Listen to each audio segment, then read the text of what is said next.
Good morning. Last day of this course. And of course, as a grand finale, we want to have multi-level modeling. So that's exactly what I'm going to give you. The name of the course is From Analysis of Variance to Multi-Level Modeling. And now we come to multi-level modeling. When do we use this kind of analysis? Well, the short answer is that we use it when we have hierarchical data. So, what is meant by hierarchical data? Well, we have, in our case, usually individuals. So we have data on individuals. And we have data on some variable that we're going to use as our outcome variable, our dependent variable. And we might have predictors on different levels. We might have predictors both on the individual level but also on group level. So as an example, the example I'm going to use, quite common example in this business. Imagine we have pupils, and pupils have some kind of result on a test, and we're going to predict why do they have the result they have on that test. Or it could also be grades, pupils' grades in some subject. So that's level 1. The outcome variable, the dependent variable, is measured on level 1. Then we might have predictors, independent variables on various levels. We might have predictors, independent variables on level 1, the pupil level. For instance, how much the pupils study. How many hours per week do they study? This is a predictor on level 1 because it can vary between different pupils. But we might also have predictors on higher levels because the pupils are grouped in classes, for instance. And we might have predictors on class level. The teacher's competence. That would then be a predictor on level 2, because if two pupils are from the same class, they will automatically have the same value when it comes to teacher's competence, because they have the same teacher. Teacher's competence can vary between classes, but not within classes. It's a predictor on level 2. So pupils are grouped into classes. And we might have further levels. The classes are grouped in schools. And we might have predictors on the school level. The ugliness of the school building, I don't know. The number of pupils at the school. We might use that, the number of pupils in the school, as a predictor of the individual pupil's result on a certain test. But then we know that if two pupils are from the same school, they will automatically have the same value on the variable number of pupils at the school. So school in this case would be the third level. And we might have further levels. School area or something like that. Quite common in medical research also. We might have patients. So we're going to predict patients' health. Their self-rated health, for instance. So that would be on level 1, the patient level. And we might have predictors on the same level, level 1, patient level, the patient's blood pressure. But what we might have on other levels, the ward level, I don't know, the frequency of staff in the ward for these patients. Then that would be the second level. We know that if two patients are on the same ward, they will have the same value on this variable. The frequency of staff on this ward, and so on. So patients are grouped within wards, wards are grouped within hospitals, hospitals are grouped within landsting, and so on. And we might have predictors on the various levels in order to predict this outcome on level 1, the individual patient's self-rated health.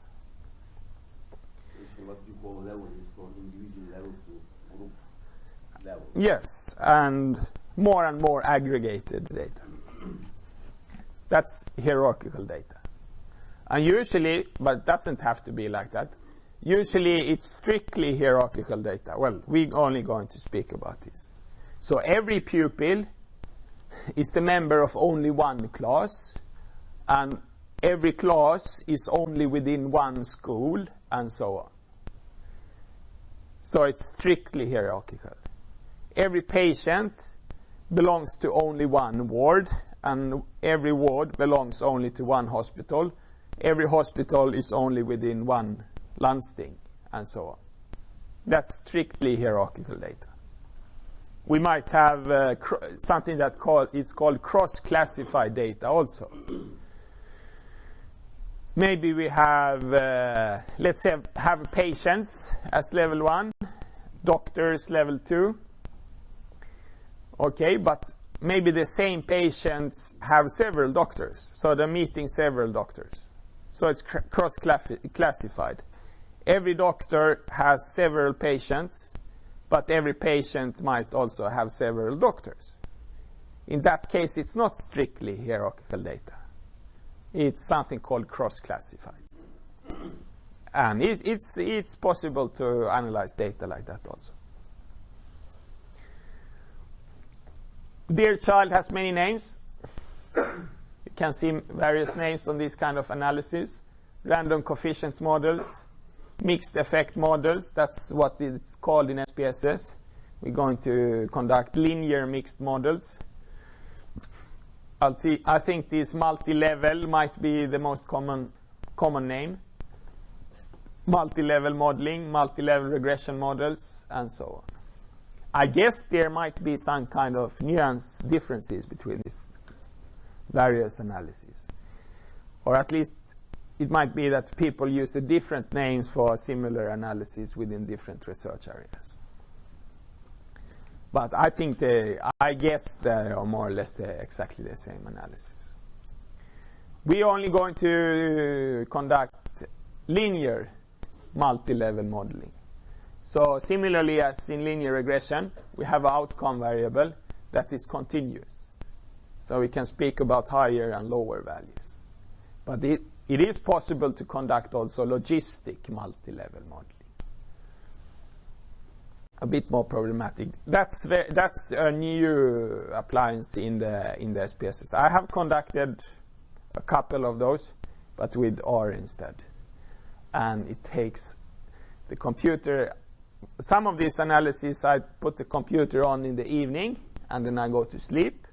I go up in the morning, and it might not be ready yet. It's still calculating.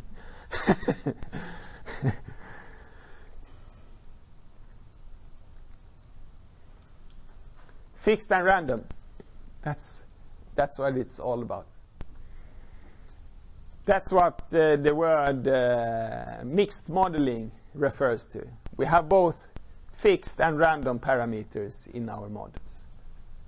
And we can have both fixed and random coefficients, effects. Coefficients affect slopes. That's the same thing. So we might have fixed or random effects, but we might also have fixed or random intercepts. And if we have a fixed effect, we say what we assume, or what we at least define in our statistical model, is that the effect of a certain predictor on a lower level is the same within subgroups on a higher level. So if we, for instance, define the effect of blood pressure on self-rated health as fixed, then we assume that that effect is the same in different wards. The effect of blood pressure on self-rated health does not vary between different wards. The effect of pupils studying on their test result does not vary between different classes. 1 extra hour of studying is worth equally much independently of what class you're a member of. So that would be a fixed effect. Random effect, then we allow the effect to vary. we allow the effect of blood pressure on self-rated health to be different in different wards. We allow the effect of the pupil studying on their test result to vary between classes. We don't say that every extra hour of studying is worth equally much in every class. So that's a random effect. We allow it to vary. Also, intercepts might be defined as random or fixed. And what is an intercept? What is dependent variable is 0. The value on the intercept, the predicted value on the outcome variable when, what did you say, when all predictors are 0. That the predicted value on the dependent variable when all independent variables have the value 0. That's the intercept. So if we define the intercept as fixed, we say that the value on the dependent variable is the same within all subgroups if the values on the predictors are 0. We say that self-rated health is the same in all wards if blood pressure is 0. That's what we say if we have a fixed intercept. Okay, and as this example indicated, and as we came across before, intercepts quite often don't make any sense because it's not possible to have the value 0 on the predictor. So it's actually quite common, and we will do this to center the predictors. What do you do if you center a variable? You take the values on the predictor and you move the whole scale so it will have 0 as the mean. Minus, you subtract the mean score. Then you get this. I'll show it in a second. In that way, you get the variable with the mean 0. So in that case, the intercept will be the predicted value on the outcome variable if the value on the independent variable equals the mean. Right? And what is the predicted value on the outcome variable if the predictor equals its mean? What point do the regression line always go through? Mean, mean. So if the mean on the predictor is 0, what is the intercept? No, not necessarily.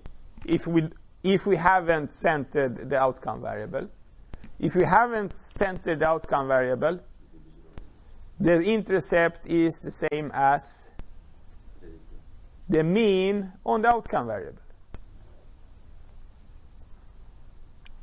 Because the regression line always goes through mean, mean. And if the mean on the predictor is 0, the intercept is the predicted value on the outcome variable if the predictor equals its mean. And if the predictor equals its mean, the predicted value on the outcome variable is the mean on the outcome variable. So if we center the predictors, the intercept is the same as the mean on the outcome variable.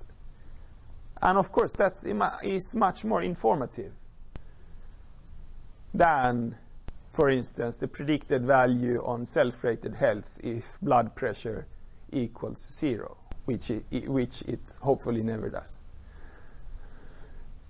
I guess you're pretty dead if it does.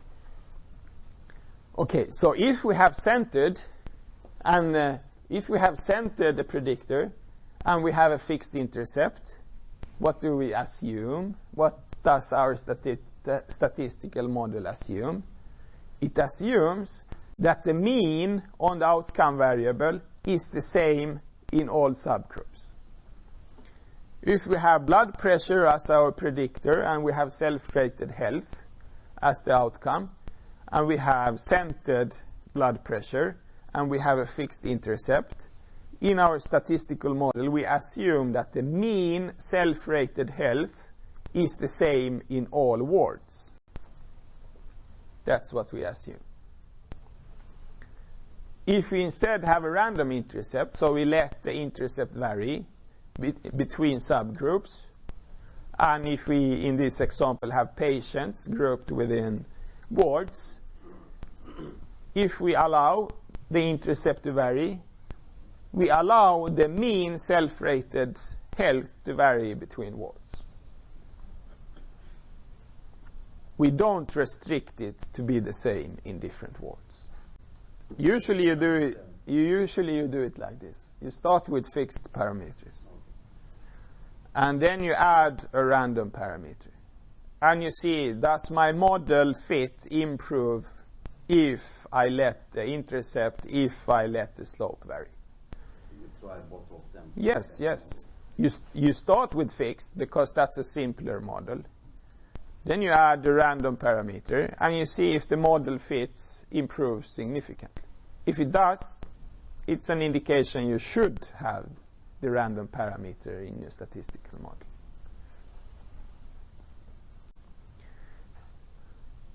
Okay, if you illustrate this with figures, so we have a predictor here, and we have outcome. So, and we have several subgroups here.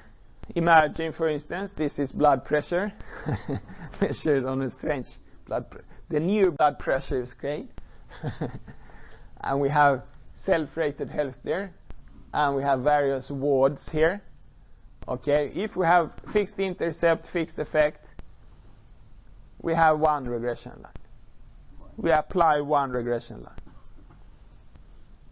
And we don't take into consideration that patients are from the same, from different wards. We ignore that information. So we apply one regression line. Yes? So in this case, what is the difference between multi-level analysis and a simple regression? This is not multi-level yet. That is simple regression.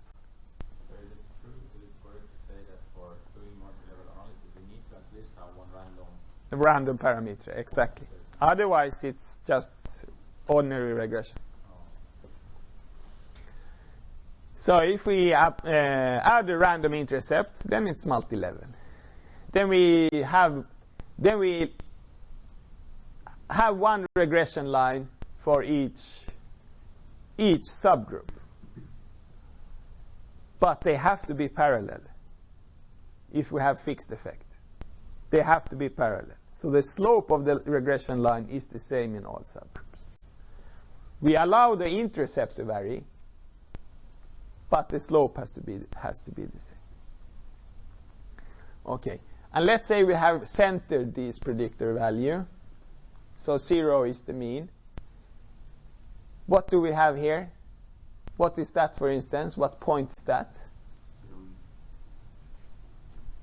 It's the group, I don't know, let's say it's group C there. What point do we have there?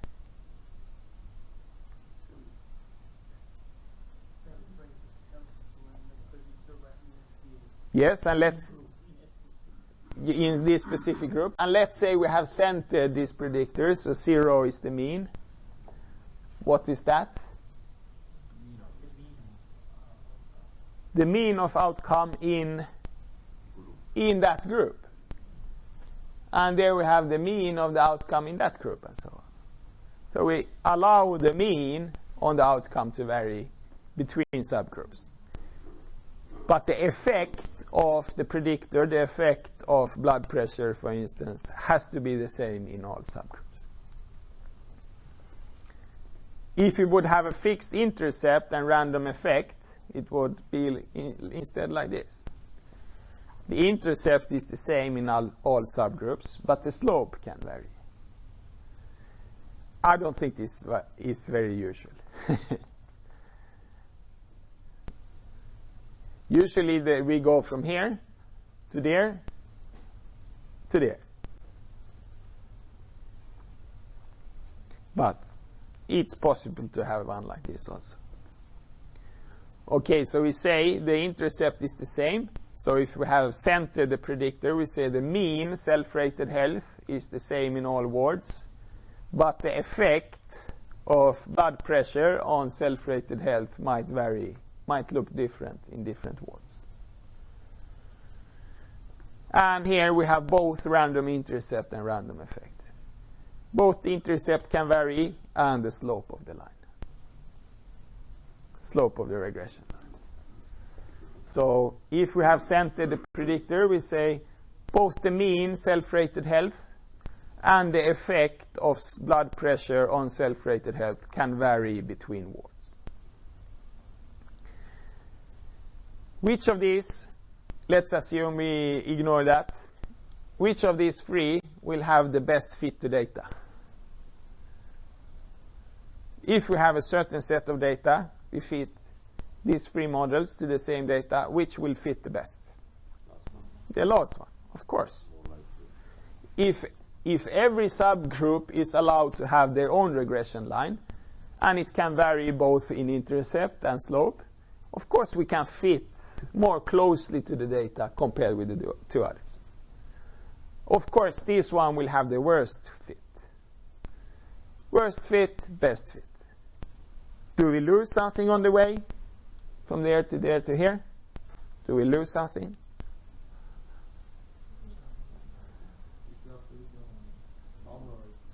Yeah, we lose in simplicity. Of course, this is the simplest model. The association between blood pressure and self-rated health looks like this, period.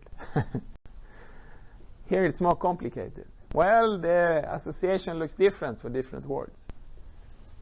So we lose in simplicity, and in statistical terms, we lose in degrees of freedom. To be exact, we lose 1 degree of freedom when we go from there to there, and a further degree of freedom when we go from there to there. Okay. Yes? But these assumptions are only with the 2 levels. Yeah? If you have more dimensions, more levels, then the combination of this random intercept and random effect will be exponentially... Yeah, it becomes more and more complicated. You have random intercept on level 2, but a random effect on level 3, and so on. Of course, it's, as you say, exponentially more complicated. More possibilities to elaborate with this. So we'll stick to 2 levels only. Okay. Well, I guess 3 levels are quite common also. 2 or 3. More than that, it becomes very complicated. Well, I guess you take it stepwise in order to test the different combinations. Probably you do it like this. You know, I haven't really, maybe one or twice on 3 levels. Probably you do it like this to keep it so handable, so you don't get lost. You do it. You apply on the second level. You test this one, this one, this one. If it improves, then you go to the third level. If I let the intercept vary on the third level, do I get a further improvement? If I let the slope vary on the third level, do I get a further improvement? I guess it's seldom you go back again, that you try with a random slope on the third level, but have it fixed on the second level. I'm not even sure you could do that, if it's possible to have it like that. Yeah. So I guess you do the same steps, but continue further up in the hierarchy.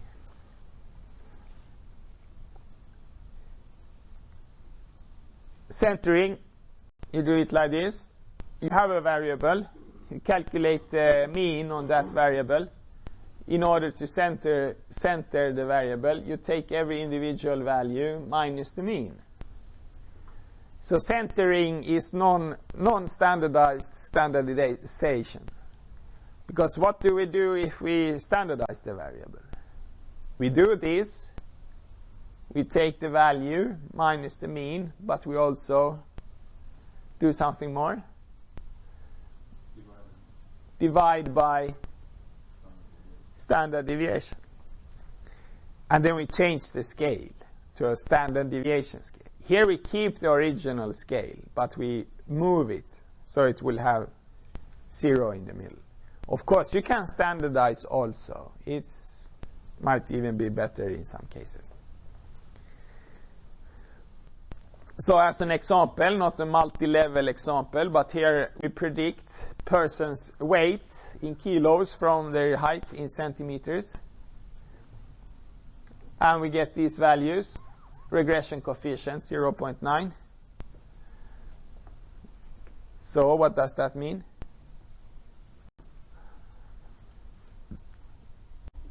When then that is height in centimeters and the outcome is weight in kilos, and we have a regression coefficient here on 0.9. No, it's not. Well, it doesn't matter if it's centered or not. This is not centered, this is centered. If height increases by centimeter, we expect weight to increase by 0.9 kilos. What about the intercept here? Minus 88. What is that? Should you ever come across a person who is 0 centimeters tall, what do you expect of this person? What do we predict about this person? This person will weight minus 88 kilos. It's a very light person. The new extreme Buntning's method. Lose all your height and you will be very light.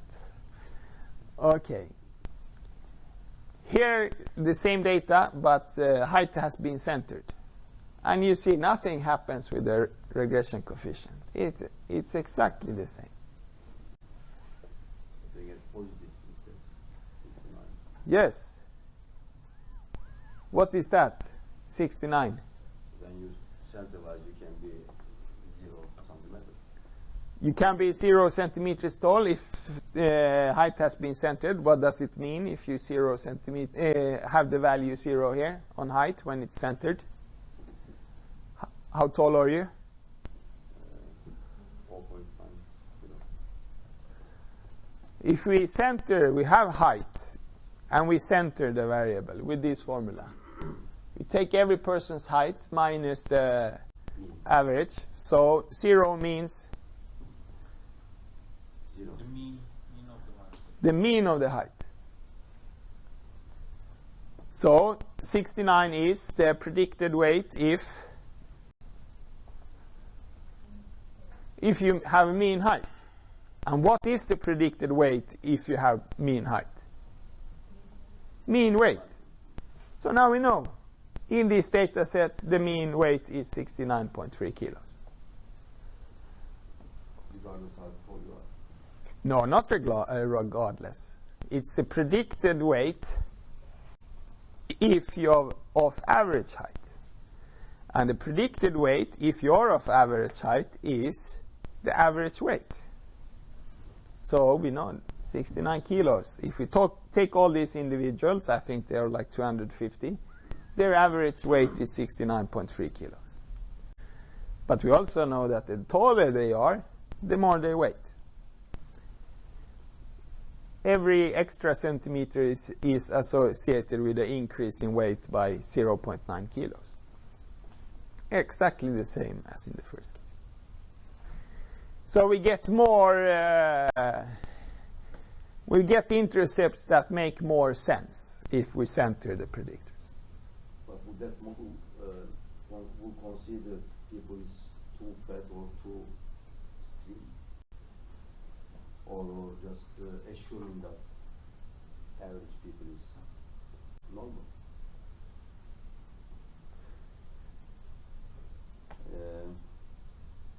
I mean, you can be 170 and 250 kilo. Yes, yes. So then your model doesn't fit, right? Well, I don't remember the R square, but it fits quite well. There's quite strong association between height and weight. The correlation is, well, actually I can calculate the R square in my head. It's about 0.5, so 50%.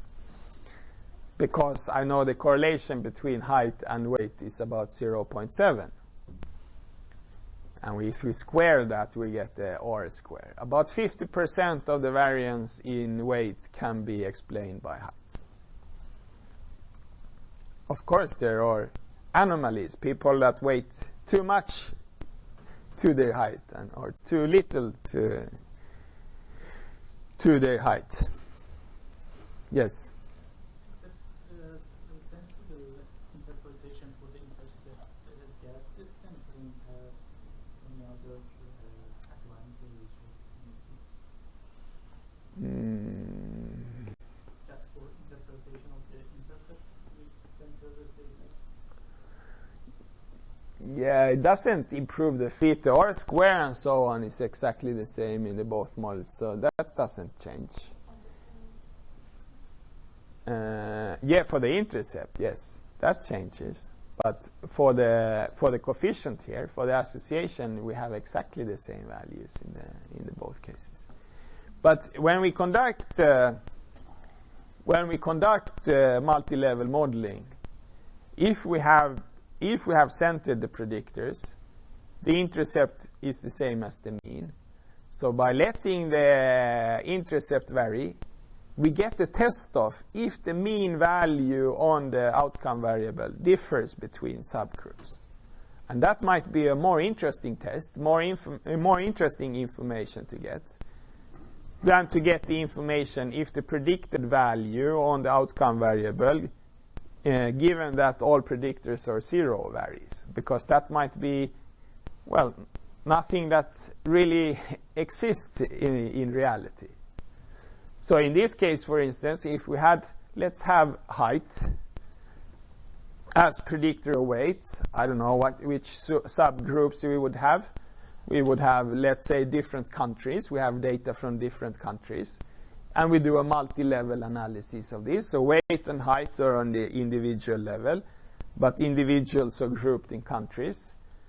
If we apply a random intercept to the model, in the second example, when we have centered height, what we are testing is there a difference in average weight between the countries? And we get the answer to that, yes or no. In the first example, we get, by letting the intercept vary, we get answer to the question, would people in different countries weight differently much if they were 0 centimeters tall? And we get an answer to that, yes or no. But is it an is it an interesting question to get the answer to? Not really. So you get more, so to speak, it makes more sense. You get more information in this case when you center the predictor.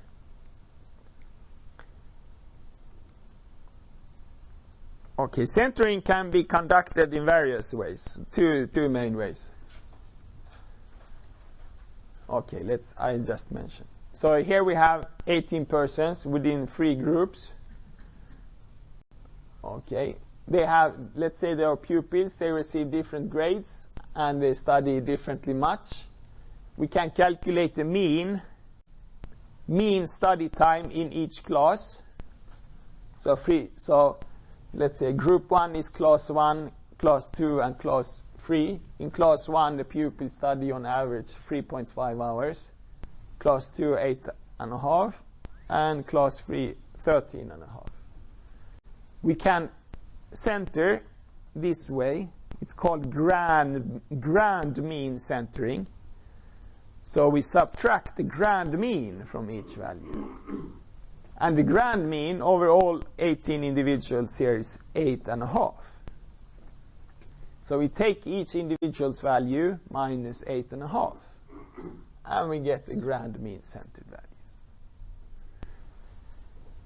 Then we see, for instance, that this person on line 13 studies 2.5 hours more per week than those 18 pupils do on average. That's the information we get here. But here we have centered differently. Here we have centered differently. Subgroup centering. So we take each individual's value on this predictor minus the mean in their class. So for the pupils in class 1, we take how much they study minus 3.5. In class 2, we take minus 8.5. Class 3 minus 13.5 in order to receive these values. Okay, so now we see that this person on row 13 studies 2.5 hours per week less than the pupils in his or her class does on average. If we use grand mean centering or subgroup centering, that will affect our results and interpretation of the results. If you use subgroup centering, what will the mean in each subgroup be? Then the mean in each subgroup will be 0. In this case, the mean in class 3, class 2, and class 1. In all of them, the mean is 0. While with grand mean centering, it doesn't have to be 0 in each class. You see here, all the pupils in class 1 have negative values. All the pupils in class 3 have positive values. Oh, that has an effect on the interpretation of results. You can get slightly different, well, sometimes quite different results, depending on how you center the variables. Well, if we subgroup center a predictor, what we do is that we adjust for the differences between groups that are there from the beginning. Because we will change the values so each subgroup will have the same mean. Each subgroup will have the mean 0. If we use this grand mean centered variable as predictor of grades, what we test is there an effect of how much you study on your grades? And how much you study in this case is interpreted in absolute terms. For every extra hour on the clock you study, what happens with your grades? That's the interpretation of the coefficient. If we instead would use the subgroup-centered variable as predictor of your grades, it's no longer an extra hour on the clock. It's an extra hour in relation to the other pupils in the same class as you. So it's more of a relative effect. We would get a relative effect of studying on grades if we use the subgroup-centered variable, and a more absolute effect if we use the grand mean-centered variable. So the interpretation differs. For instance, we see here that person 1 and person 13, they have the same value on this subgroup-centered. They both study 2.5 hours less than the average in their class. While if we look at how much they study, we see that this person studies 1 hour per week, while this person studies 11 hours a week. So it's a big difference. But they, so to speak, relation to the studying in their class is the same. So that would affect the interpretation of the results. Why has this been invented? Why not use ordinary least squares regression? Imagine, for instance, we have an example here. We want to predict pupils' grades from teachers' competence.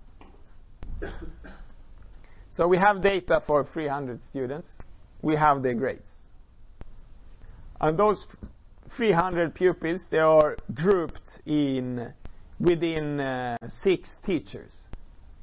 So we have 6 teachers with 50 pupils each. Total 300 pupils. So now we have 2 columns here. One, the pupils grade. And we want to predict that from the teacher's competence. How will we do that if we do it with ordinary least squares regression? Well, we might do it like this. In each row, we have a column called teacher's competence, and in each row we have a value, the competence of that pupil's teacher. So we have 300 values when it comes to teacher's competence. And then we use those 300 values in order to predict the 300 values on pupils' grades. Does it sound right? No, it feels like cheating. Because now we treat it as we had 300 observed values on teacher's competence. But those values come from only 6 teachers. So in our analysis, we will have 298 degrees of freedom for the residual. Okay, number of individuals minus predictors minus 1. So we have 298 degrees of freedom when the data comes from only 6 teachers. That's cheating. One of the assumptions for regression is that each individual's value on the independent variable is not affected by the value some other individual has. They should be independent of each other. But in this case, if 2 pupils are from the same class, they have the same teacher, they automatically have the same value when it comes to teacher's competence, because they have the same teacher. So this is cheating. Okay, so what do we do? Well, these have been quite popular. It's still used, I see, just now and then. We go the other way. We don't know how to do this, but it feels like cheating to do the first type. So we do it like this instead. For each teacher, there are 6 of them, we calculate the mean grade for that teacher's 50 pupils. So now we have 6 values, teacher's competence, from 6 individual teachers, and we have 6 values, the mean grade for that teacher's 50 students. And we predict the mean grade, 6 values from 6 values of teacher's competence. And we get 4 degrees of freedom. How does that sound like? It's not cheating anymore, so to speak, but we are losing a lot of power. We have 4 degrees of freedom in our analysis, although we have data from 300 pupils. And if we have data from thousands of pupils, but still only 6 teachers, that wouldn't affect our degrees of freedom. If we had only 1 student pupil from each teacher, we still had 4 degrees of freedom. So the amount of data is not affecting the degrees of freedom, as long as we only have 6 teachers. The number of pupils doesn't affect this. We're losing a lot of power. And besides, in that analysis, we don't consider the variation within the teachers. Of course, every teacher has 50 pupils, and there is probably quite large variation in the grades of those 50. But we take those 50 values and we collapse them to only 1. And we lose the information about how the values vary within the teachers. that information is lost. Okay, so it's not a very good alternative either. So what is a good alternative? Multi-level modeling. Because then you check for these things. You take into consideration the variation within the subgroups. You take into consideration the number of subgroups and so on in your analysis. You take into consideration more information. But still, we got a reviewer who said we should do it like this on a paper not too far ago. No, you should collapse the data. No, why? No.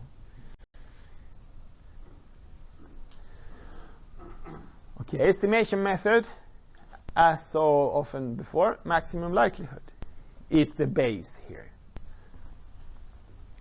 So what does the maximum likelihood calculate? Well, it tries different combination of parameter values, intercepts and regression coefficients.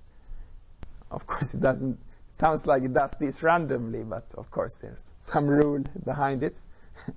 But it tries different combinations of parameter values, and for those combinations it calculates if those were the true parameter values in the population, what is the probability of getting the data we have? That's the likelihood. For that combination of parameter values, what is the likelihood of getting our data? And it tries different combination and delivers to us the combination of parameter values that maximizes that likelihood. The combination that has the highest likelihood of giving our data, if those were the true parameters in the population. Maximum likelihood can be biased in some situation. For instance, if you have small samples. So there's a adjusted algorithm that's called restricted maximum likelihood. I don't know exactly what it does, but of course it's based on maximum likelihood. So it compensates for that maximum likelihood is biased. And it's the default in SPSS. The default that we more or less always change to maximum likelihood. Because maximum likelihood has a certain appealing characteristic that we will have a look at soon. Yes? And what is this small sample? Well, I don't know. I don't have any rule of thumb. What do you do if you get uncertain? What do you do? You try both and see if it makes any big difference in your results. If it makes a big difference in your results, then maybe you should stick with restricted maximum likelihood.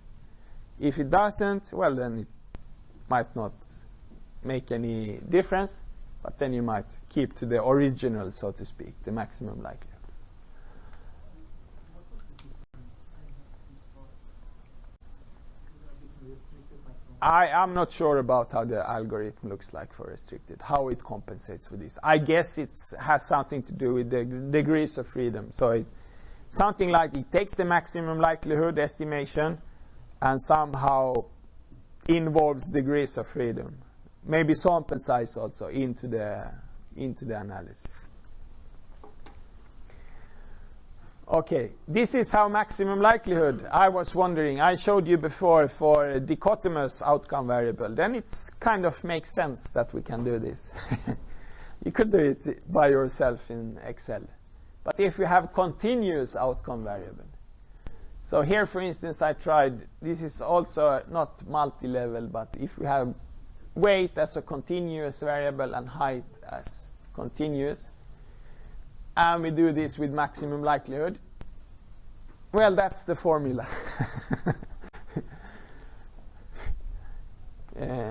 Yeah, that's the formula.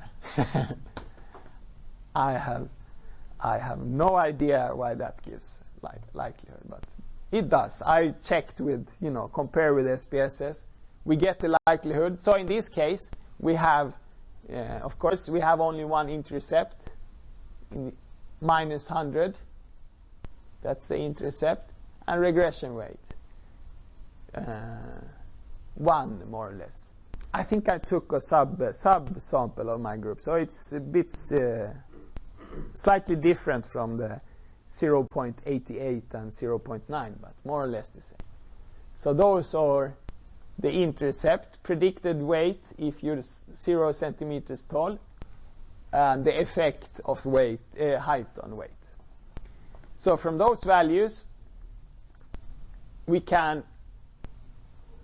have the individual's actual weight, and according to that formula, their predicted weight. And we have the difference between those and squared. So squared difference between predicted and observed weight. And we can calculate the sum of squares residual, like that. Okay, and from that we can calculate the variance. And the variance would go into the formula here. And we can calculate the likelihood. So in this case, I don't remember how much people I have here.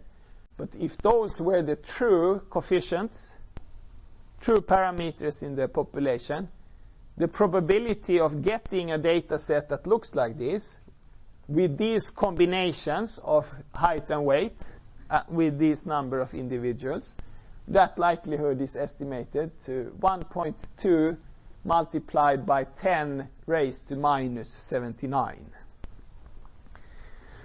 So 0 point and then 78 zeros and 1. That's the likelihood of getting this data if those are the true parameter values in the population. And you might think, oh, that is not very high probability. And it's not, but it's the highest one. Okay, of course this is affected by how many people you have. The more people you have, the less is the likelihood to getting a data set with exact that combination of predictor and outcome values. What we can do is that we take the log of this likelihood, the natural logarithm, okay, and then we multiply it with -2.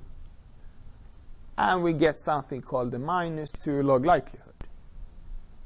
And that's a value we use as an indication of model fit. We come across this before in logistic regression. Okay, I told some of you, because you asked, also in structural equation modeling, it's present a chi-square value. Okay. That chi-square value for a structural equation model is exactly the same as -2 multiplied by the log of the model's likelihood. So -2 log likelihood and chi-square. I don't know if I am allowed to say they're the same thing, but yeah, more or less. What did we say in SEM modeling? What did we think about the chi-square? Chi-square value for a SEM model? How did we want it to be? Low as possible. And it's the same here. The lower the -2 log likelihood, the better the fit between the model and data. The higher the probability, the higher the calculated probability of getting the data we have, if those are the true parameter values in the population. So we want it to be as low as possible. But there's no rules of thumb because it's affected by sample size. But we can compare different models calculated on the same sample with each other. Okay, so in this example, with the data, and there's a lot of people, we get this. -2 log likelihood. 65,955. It doesn't say much in itself. But we can compare the -2 log likelihood of other models with this one. And actually we can significance test the difference between models -2 log likelihood. As I said, with the figure, with random and fixed parameters, random and fixed intercepts and slopes, Okay, if we add something, for instance a random intercept, then the fit of the model improves. If we add a parameter, if we add a predictor, or if we add random intercept, we add random effect, the fit of the model improves. Which means that the -2 log likelihood of the model will decrease. But at the same time, when we add a parameter, we're going to calculate more parameters. We lose in simplicity. We lose degrees of freedom. So what we can test is, but if we add a parameter, is the decrease in -2 log likelihood, is it significant considering the loss of degrees of freedom? So we can get a p-value on this. The decrease in -2 log likelihood, the improvement in the fit is significant, or it's not significant. Okay, nesting. If one model is nested in another one, then we can significance test the difference in their fit data. Significance test the difference in these two models -2 log likelihood. But only if the -2 log likelihood has been calculated with maximum likelihood. Not if it's calculated with restricted maximum likelihood. So that's the main reason you want to stick to the maximum likelihood. If it's indicated that it doesn't give biased results. Because this you can't do if it's calculated with restricted maximum likelihood. So what does it mean for a model to be nested in another one? Well, a simpler model with fewer parameters. So let's say we have a model A here that have fewer parameters. It's nested in a more general model with more parameters, so model B, if all the parameters in A are also included in B. B might include more parameters, but if all parameters in A are also included in B, then the model A is nested within the model B. And in that case, the fit of the model B will be better than the fit of model A. Model B will have a lower -2 log likelihood than model A. But we can significance test the difference between the models -2 log likelihood. So we calculate the difference between the models -2 log likelihood. And we calculate the difference between the number of parameters in the two models. And we use the difference in number of parameters as our degrees of freedom for the comparison. And we use the difference in the two models -2 log likelihood value as a chi-square value. And then we have a look if that chi-square value with that number of degrees of freedom is significant. If it is significant, this indicates that adding the extra parameter makes the model significantly better fit data. We will be doing this when we have the SPSS labs. And this is possible, I don't know, this struck me a few years ago, because the difference between two chi-square values have also a chi-square distribution. That's why it's so nice. Then you can calculate the significance of differences between models. So, if we have an example,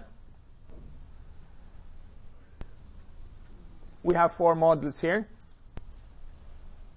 Model A, we say that the result on a certain test is the intercept, an intercept plus a residual. Is that model nested in any of the other models? In all of them. Because we have 2 parameters here to be calculated, namely the intercept and the residual. But those intercept and residual are included in all of the other models. So model A is nested within all of the others. If we would compare model A and B, for instance, what degree of freedom would we use for the comparison? 1. Why? 3 parameters in B, intercept, effect of studying, residual. And here we all have 2. So 3 and 2. We lose 1 degree of freedom because we add 1 more parameter. What do we know about the -2 log likelihood of models A and B? Which of them have a lower -2 log likelihood? B. But then we can see, is it significantly lower? Considering that we lose 1 degree of freedom.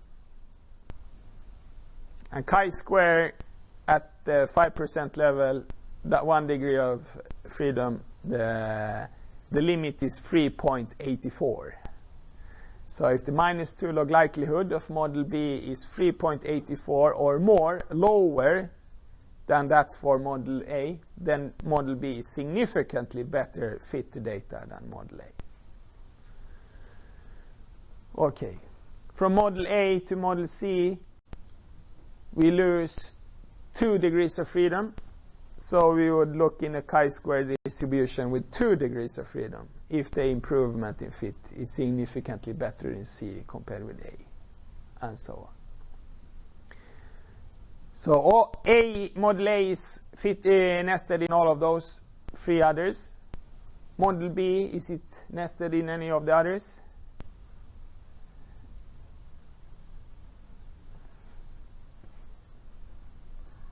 Is, for instance, model B nested within model C? No, why not? Effect of studying we have here, but not here. So B is not nested in C. Is C nested in A? No, because we have effect of teacher's competence here, effect of the school economy, which we don't have there. So B and C we can't compare directly with the significance test. However, B is nested in D, and C also nested in D. So all of them nested in D. A nested in all of them. So those comparisons we could do with the significance test. So which one will have the lowest -2 log likelihood of these models? D, because it contains most parameters. Now I present various models. I noticed early this morning that the picture you have there is the wrong one. How can you see it's the wrong one?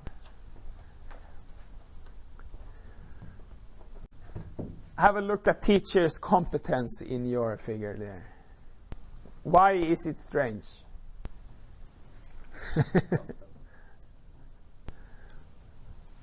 Teacher ID. So here we have 12 pupils with the same teacher. So 12 pupils grouped within one teacher. Here we have 13 pupils grouped within the next teacher. Teacher number 2. Yes, you have it similarly. But if you have a look at your variable teacher competence there, what is strange about it? It varies within teacher. And of course that can't be. If it's the same teacher, the competence of the teacher must be the same. So like this. Here, if the teacher ID does not change, the teacher competence don't change, because it's the same teacher. So all pupils with teacher 1 have the same value on teacher competence. all pupils with teacher 2 have the same value on teacher competence because they have the same teacher, and so on. So it can't look like you have there. So let's say we have 2 levels here, and I mentioned this as an example already. We have results here. Each pupil have a result on a certain test. The national test in statistics, this is the result. And they're all in grade 2. So this is the result they got on a test about multi-level modeling. They're really good at that age. No, well, we have a result for each pupil on a certain test. And the pupils are nested within teachers. Which are our 2 levels here? Level 1 is the lowest level, closest to the data. Level 1 is the pupil. And level 2 is the teacher. So we have pupils grouped within teachers. And we will use this result as the outcome variable, our dependent variable. And the dependent variable, I can't come up with any examples where it would be otherwise, but the outcome variable is always on level 1. And we see that it's level 1 because the values can vary within teachers. Pupils who have the same teacher can still have differing results on the test. We have various possible predictors here. How much the students study, and it has been centered. On what level is that variable? Level 1. It can vary within teachers. It's on the pupil level, level 1. And I have centered it. So here, for instance, we have one pupil with the value 7.12. What does it mean? Let's say this is how many hours per week you study, and then we have centered it. So this pupil studies 7 hours more than average. And we have grand mean centered this. So it's above the mean among all of these 8,335. I got this data set. I can't remember from where. That's the amount of people here. Okay. We have teacher competence. Let's assume it's measured on some really valid scale. On what level is that predictor, that possible predictor? Level 2. It can't vary within teachers. So if 2 pupils have the same teacher, they automatically have the same value there. It can vary between teachers, but not within teachers.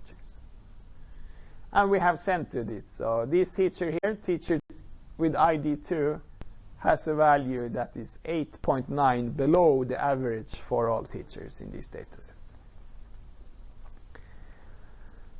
Okay, so let's start with a simple model here. We say that the result on the test equals a grand mean and a residual. We don't even have any predictors here yet. So that means we're calculating 2 parameters.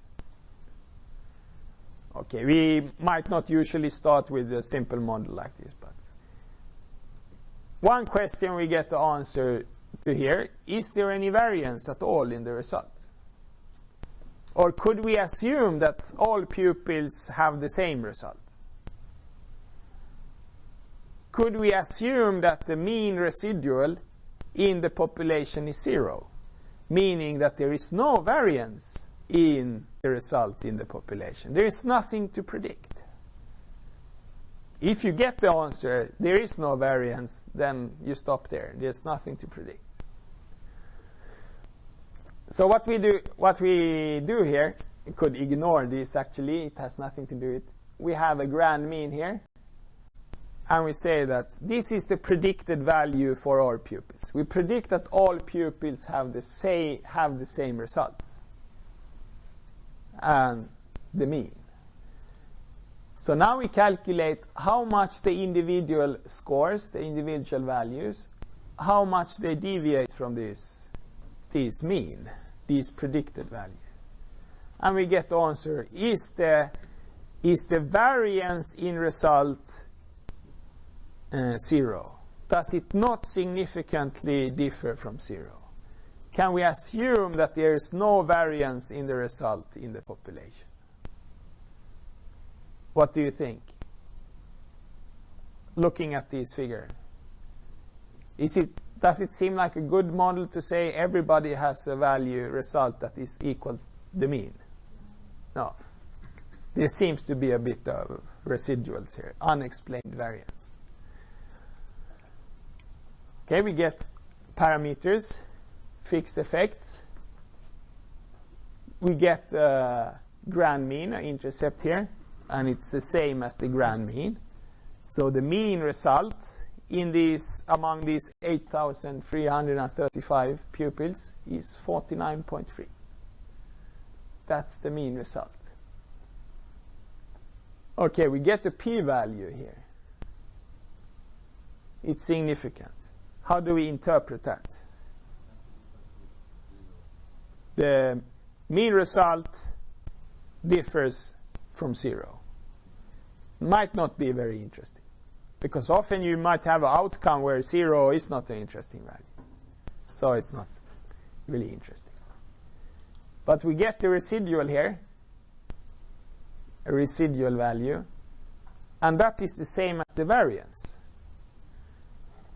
The residual is the same as the variance. We take each individual's value on the result minus the mean, 49.3, square that, take the sum of all squared residuals, squared deviations from the mean, and divide by degrees of freedom.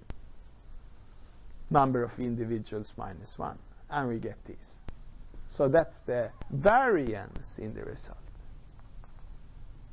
And we see that it's significant.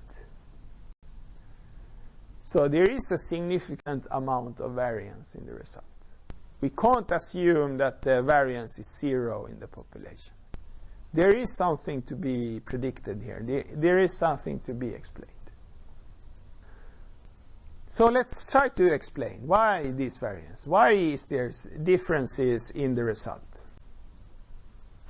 Do you have any ideas? What should we put into the model? It's quite often usually you start at the bottom, at the, so to speak, the lowest level. So in this case, that would mean we predict the pupils' results from, you might not remember what predictors we have. How much they study. So let's try that. So now we say the result is a grand mean plus a coefficient multiplied by how much they study. And plus residual. We always have this residual. It's always included in the model. It's always calculated. So now we calculate 3 parameters. What do we lose compared with the first model, with model 1? 1 degree of freedom. Is any of the models, model 1 and model 2, is any of them nested in the other one? Model 1 is nested within this model 2, because all the parameters, grand mean and the residual, are also included in this one. So now we apply this model. We apply a regression line. Depending on how much you study, your result varies. And I admit the data looks really strange. I don't remember where I got it, but it's not. Might be some true data in the bottom, but I have manipulated it and changed name on variables and so on. But this is what we apply.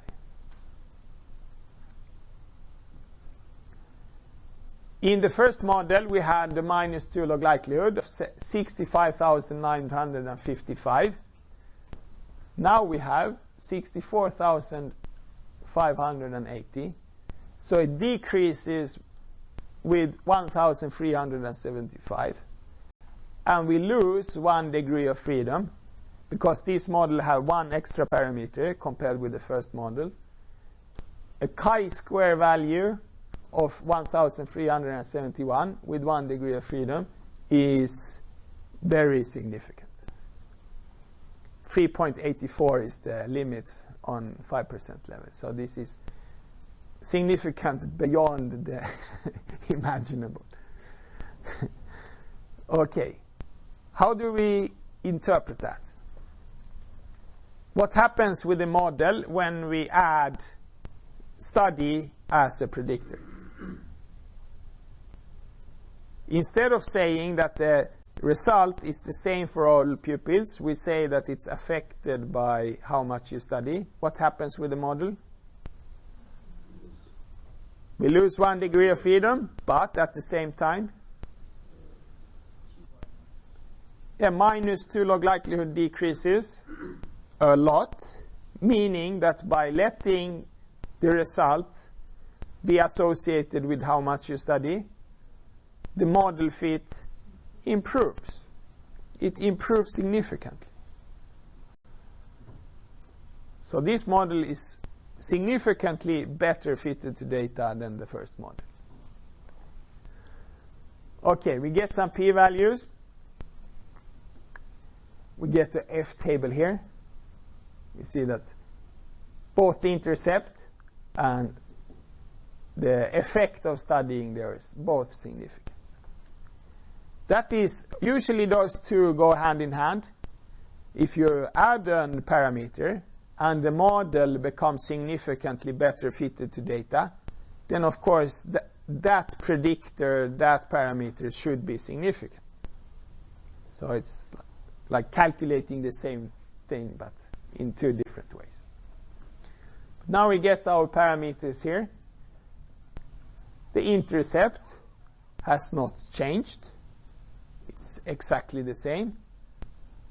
I guess at least 49.3, maybe changed somewhere there. Why does it not change? What is this 49.3? The mean of the result. Why is the intercept the same as the mean? Because this is centered. Had we not centered it, but had it in hours per week instead, then the intercept would have changed. Because then it would not have been the mean anymore. It would be the predicted result if you study 0 hours per week. And that might, of course, be something very different from the mean. But now, because we centered this study variable, the intercept is still the same as the mean. Okay, the coefficient here is significant, and it's 0.67. What does that mean? It's a regression coefficient, so yeah. An increase in studying by 1 hour extra per week is associated with an increase in the result by 0.67 points. Okay, and that association is significant. So there's a significant positive association between how much you study and your result. If we have a look at our residuals, that is from the first model. When we had, so to speak, the flat regression line, now it's sloped. Now it's can vary depending on how much you study. The residual decreased from 160 to 136. Okay, and you might wonder, I guess, why I'll mention these residuals quite often. Because for one thing, we don't get R square when we do multi-level modeling in the same way as when we do ordinary regression. But we can still calculate R square. What are residuals? What is residuals? Unexplained variance. Residual is the same as unexplained variance. So in this case, the unexplained variance decreases from 160 to 136. Okay, so the unexplained variance decreases by 15%. When we take studying into consideration, the unexplained variance decreases by 15%. That is the same as saying that how much you study explains 15% of the variance in your results. It's an R squared. That is the amount of variance in the outcome that can be explained by how much you study. Because that is how much the unexplained variance decreases when you take the predictor into consideration, when it's included in the model. The first model was the baseline. It's the baseline that would be used in logistic regression, for instance, where you only have an intercept. Our first model only included an intercept. That is the simplest model you can have. So compared with that, we have a decrease in unexplained variance with 15%. But we see it's still significant, so we don't explain everything. Not all variance in result is explained by how much you study. Let's add another thing. Okay, I could show something. Is this a multi-level modeling? Is this a multi-level model? No. How can we see it here? Degrees of freedom. It's the same as amount of individuals. That's the number of individuals in the dataset. So we're not considering, we're just predicting values in one column from values in another column. And we ignore the fact that the pupils are grouped within teachers. We don't care about that. But let's care about that. How do we take that into consideration? By adding something. You said it before. By adding a random parameter. That's how we take into consideration that pupils are grouped within teachers. What kind of random parameter should we start with? A random intercept. So we add a random intercept to the model. What do we do by adding a random intercept? The mean of the outcome, the mean result.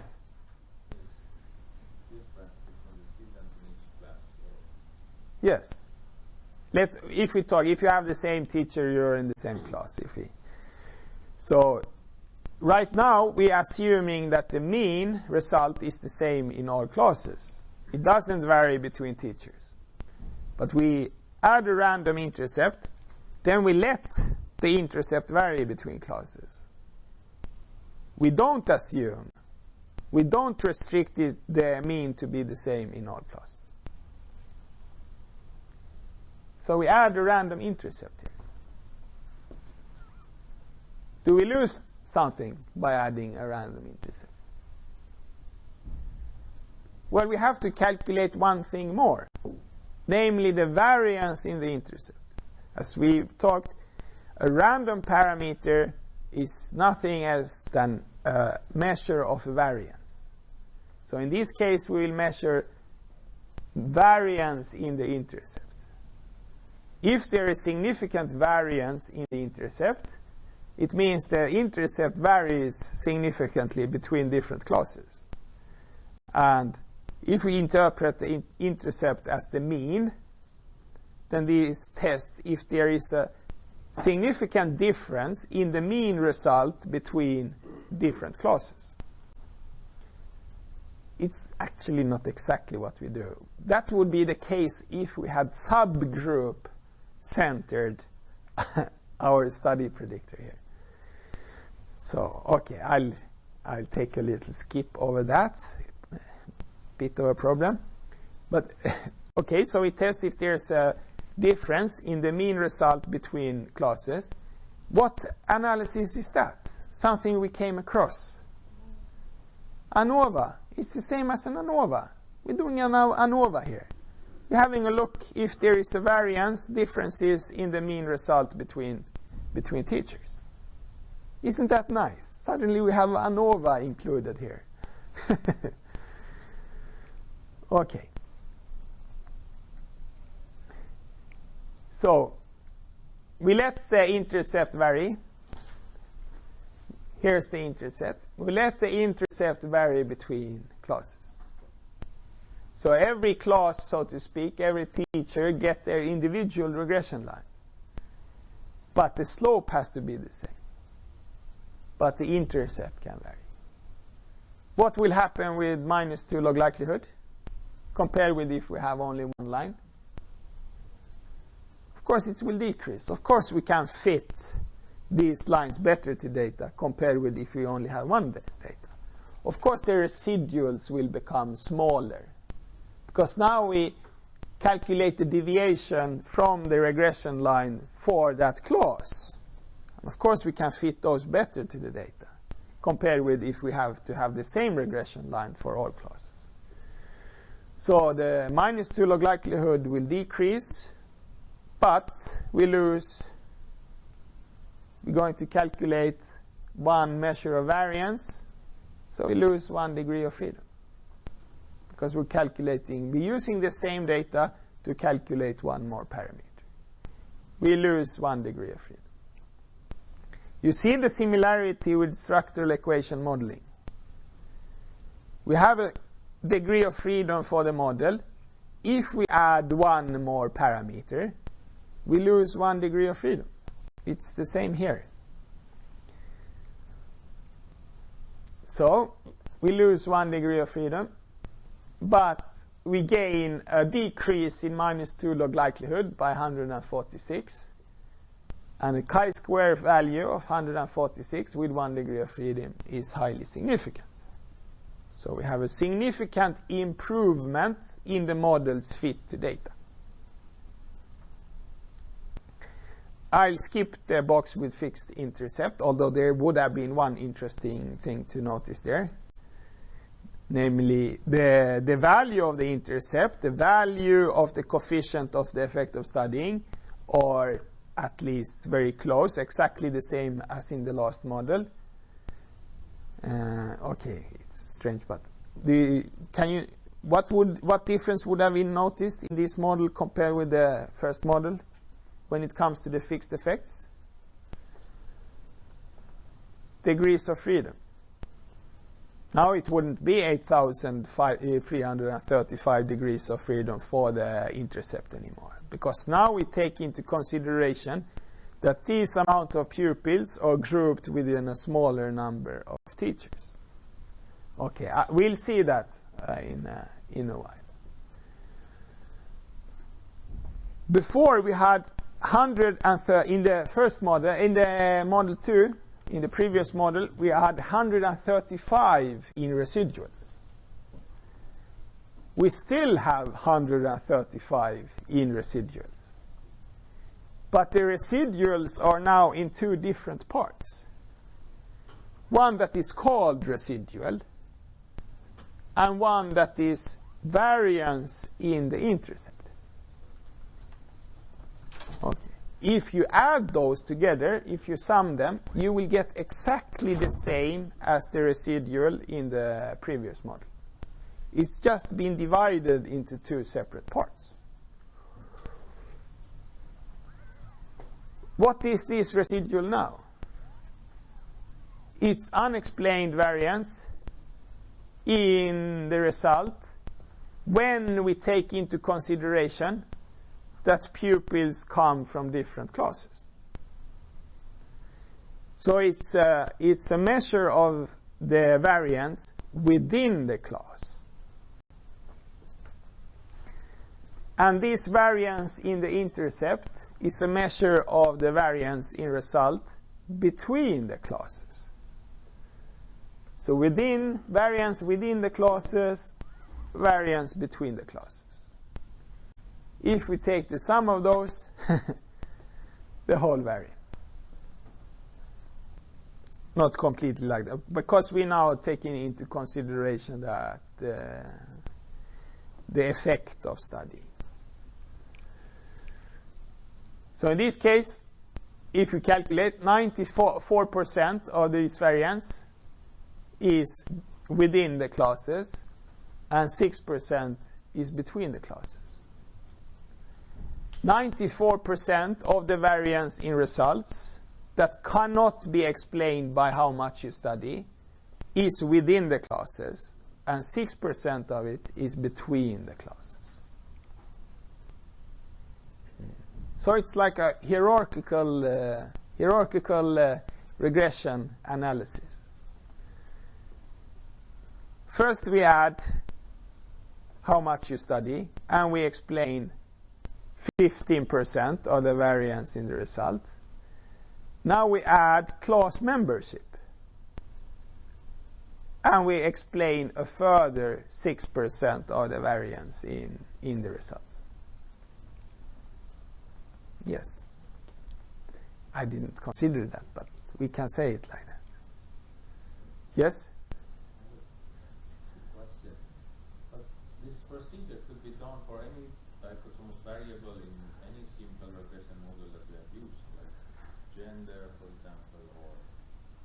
To have gender as your class. As the level 2 or class or...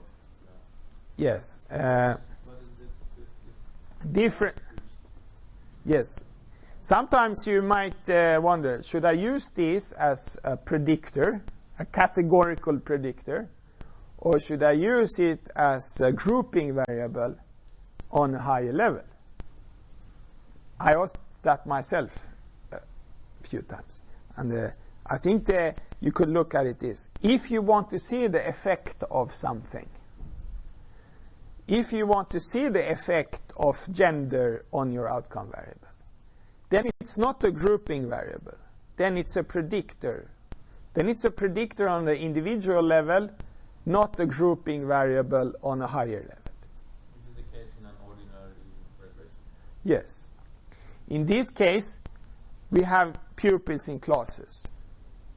We could do a huge amount of dummy variables and include them into the model in order to see if class membership predicts the results. But we're not really interested in that. What we do is that we know that pupils are from classes, and we want to adjust for that because we know that there might be higher level of similarities within classes than between classes. So there's dependence between the values. So we don't want to see the effect of going to a certain class rather than to another class. Instead, we just want to adjust for this to get a better model when we want to see the effect of studying on the results, for instance. So we don't use class as a predictor on the pupil level. We use it as a categorization on the class level. So that's how I think about it.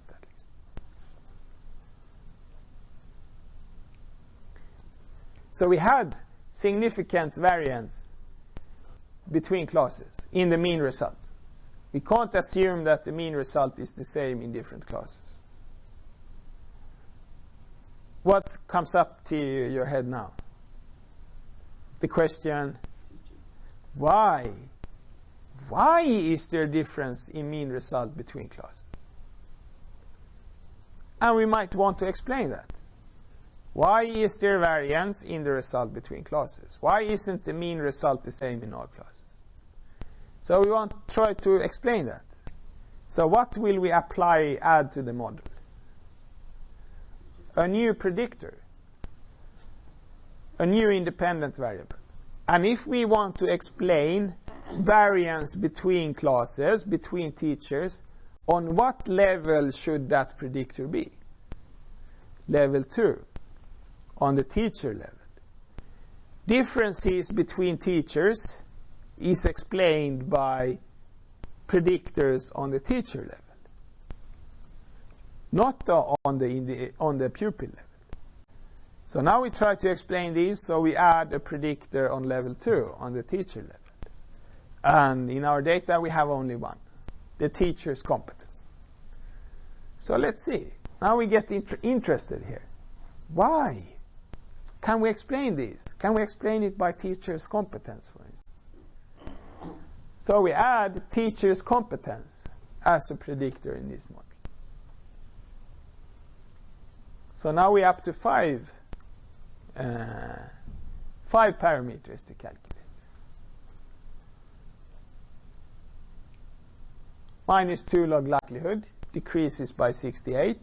We lose 1 degree of freedom. We calculate 5 parameters instead of 4 in the previous model. Chi-square 68 with 1 degree of freedom, still highly significant. So we have significant improvement in the model's fit.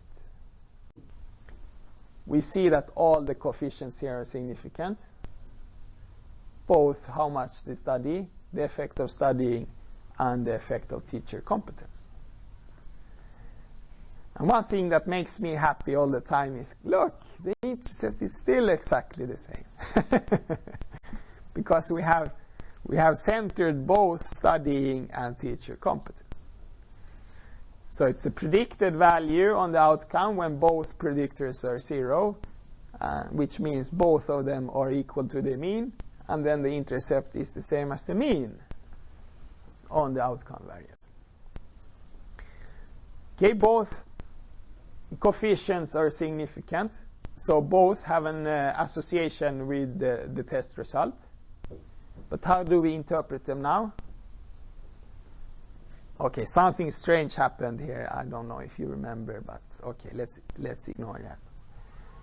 In my simulated data here, we have a coefficient for studying 1.3. What does that mean? For every an extra hour of studying is associated with increase in test result by 1.3 points. Given that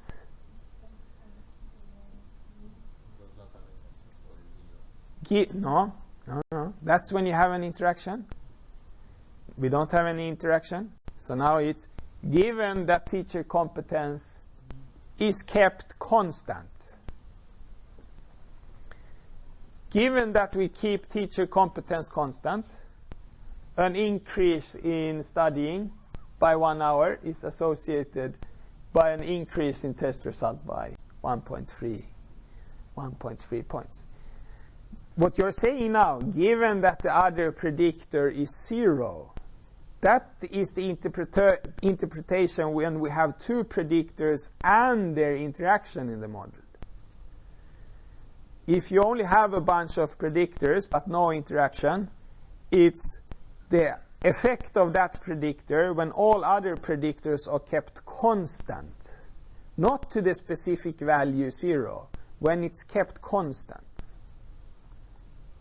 So it's different interpretation depending on if you have an interaction effect in the model or not. And teacher competence here have a coefficient of 0.7. When teacher competence increases by 1 point, the pupil's test results are expected to increase by 0.7 points, right? Given that the student studying, how much they study is kept constant. So if we have a bunch of students here, they all study equally much, but they have different teachers with differing competence. For every extra point on the competence scale, the pupil's result is expected to increase by 0.68 points. And both of those associations are significant. So both studying and teacher competence have a significant, unique association with the test result. Yes? Here you have used the kind of score for teacher competence. What if you have instead like just teacher ID, like 0 and 1 for teacher. instead of here in your database you have a score for teacher competence. Yes. That you repeat it for all students according one class, of course, because this is the Yes. for the same teacher. Yes. What if we have only an ID for teachers, like 0 and 1, like an teacher 1, value 0, and for, I don't know, 1 or... Well, if you have a dichotomous predictor, you can use it as a continuous, like in regression. And you put it in, and the coefficient stands for when this increases from 1 to 0. From 0 to 1. What happens with the outcome? Given that the others are kept constant. If you have a categorical predictor with more categories, I don't know which city the teacher was born in, Stockholm, Gothenburg, or Malmö. Then you have to dummy code it. And you calculate a bunch of dummy variables instead. So you always compare with the reference category. I will show later on. But you still can use this multi-level analysis for those kind of variables. With categorical predictors, yes, but you have to dummy code them. In the same way as in linear regression. It's the same rules that apply here. Okay, one thing that is good to note here. We would have seen it in the previous model also. We don't have that huge number of degrees of freedom anymore. They decreased from more than 8,000 to about 500 here. And that corresponds to the number of teachers. And you might think it's strange to have degrees of freedom with decimals that are not integrals, but that's usually in multi-level. There is some kind of algorithm calculating the degrees of freedom. It's not just number of individuals minus number of predictors or something like that. It's based on some algorithm here.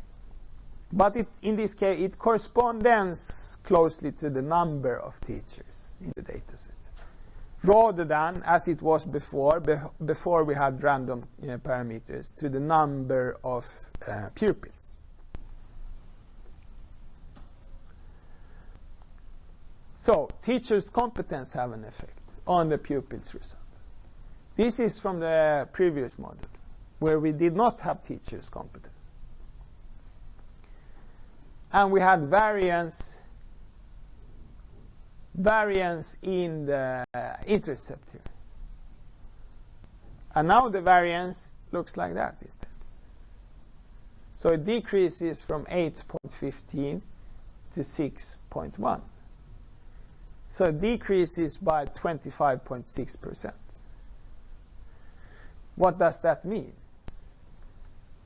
There is still this amount of variance between groups which is not explained by the teacher's competence. Yeah. The difference between classes in average results can, to 25.6%, be explained by the variation in teachers' competence. It's R squared for that effect. The effect of predictor on level 2 on differences between subgroups on level 2. That's exactly what it is. So we can, in this way, calculate how strong the effects are, how much explained variance we have. But we see it's still significant. So teachers' competence is not predicting all of the variance in average result between classes, but 25.6% of the variance. We see what happens with the residual. And don't say it increases, well, if you really want to, but I would prefer you to say what happens with the residual. Yeah, nothing. Nothing. Does that seem right? What is the residual? What is the residual? Within group variance. And now we add a predictor on level 2, teacher's competence. But the residual is variance within classes. And of course, teacher's competence cannot explain anything of the variance within classes. Right? Because there is no variation in teacher's competence within classes. if you have a group of women, in that group, sex can't explain anything, because there's no variation in sex. In a group of men, sex can't explain anything, because there's no variance in sex. Variation within a class where everybody have the same teacher, that variation cannot be explained by any characteristic of the teacher, because there's no variance in the characteristic of the teachers within the same class. So the right answer here would be nothing. It happens nothing with the residual, and it is as it should be. I guess this slight increase is because it's maximum likely. It's a iterative method. There is no clear-cut algorithm it follows. So things like this happen. Let's continue with this, the fifth model. So now we found out there's difference between teachers in average result, in mean result, in the intercept, and to some degree it was explained by variation in teachers' competence. But let's go one step further. We add a random effect of studying. So we let the effect of studying, a predictor on level 1, we let its effect on the outcome, result, we let that effect vary, look different between different classes. So now we have both a random intercept and a random effect of study. So we're up to 6 parameters. So we add one more, so we lose 1 degree of freedom. What happens with... So this is what we do. Now every class get their own regression line. And so to speak, to illustrate it, something like this it does. So every class gets their own regression line. And now it can vary both in intercept and in slope. So it doesn't have to be parallel anymore. And we're going to calculate one more thing, namely the variance in the slope. A variance measure of the slope. So one more parameter we are calculating, and therefore we lose 1 degree of freedom. Is it worth sacrificing that degree of freedom? Well, the -2 log likelihood decreased by 19, so it's a significant improvement in the model's fit to data, indicating that that degree of freedom might be worth sacrificing. Okay, I'll skip the fixed effect table. Now we can have a look here. So now we have 3 different residuals, so to speak. Variance within classes. Okay, it has decreased a bit. It's because how much the individual values deviate from the class regression line for that class. Of course, those become smaller when we now can also adjust the slope of the regression line for each class. So it becomes slightly smaller. We could actually calculate in percentage how much it decreases. It didn't seem to decrease so much. Okay, but now we also get a variance, calculated variance for the slope, and it's significant. The absolute value of this is not so interesting because it's in the same scale, the unit we are using here, so it might be very small but still significant. So in this case it's significant, indicating similarly as this decrease in -2 log likelihood did, that there is variance in the effect of studying on the pupil's result between classes. The association between how much the pupils study and their result on the test, the strength of that association is not the same in different classes. What happens with you when you hear that?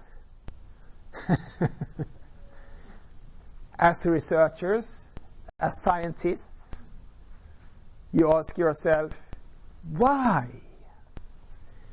Why does the association between amount of studying and test result look different between different classes, between different teachers?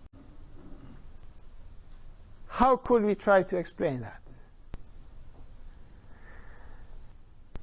If an effect of a certain parameter, of a certain predictor, on an outcome differs between subgroups, what is that the same thing as? It's the same as an interaction. There's a group times predictor interaction effect on the outcome variable. So if we will try to explain why the effect of a certain predictor on a lower level, why the effect of that predictor on a lower level, why its effect on the outcome differs between subgroups on a higher level, what do we add to the model if we try to explain that?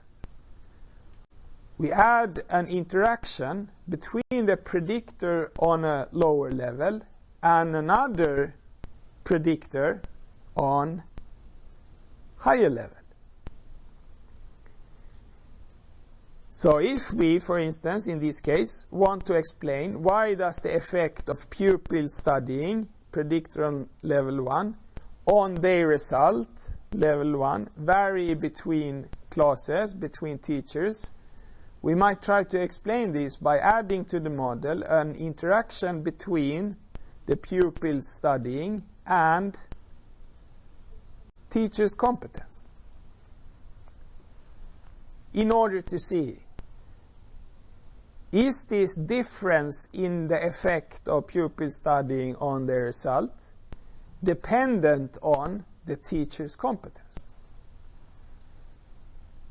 Right? So we add that interaction to the model. Do you notice how nice this is? We add an interaction between two predictors on different levels, level 1 and level 2. So we add this, studying times teacher's competence interaction. So we're up to 7 parameters to be calculated. We lose 1 degree of freedom. What do we gain? We gain 31 in decreased minus 2 log likelihood. That's a significant improvement. And we see that we have a significant interaction. And we have our coefficients. Now the intercept have changed worryingly. There's something really fishy about this data, but let's ignore that. How would we interpret these coefficients? Okay, now are you ready? What does these coefficients for the studying say? When studying increases by 1 hour per week, result is expected to increase by 1.26 points, given that the other one is 0. Exactly. Given that teacher's competence centered is 0, an increase in studying by 1 hour is associated with an increase in test result by 1.26 points. What does it mean that teacher's competence centered is 0? What does that mean? What kind of teacher do you have? An averagely competent teacher. So if you have an averagely competent teacher, that is the association between your own studying and your test results.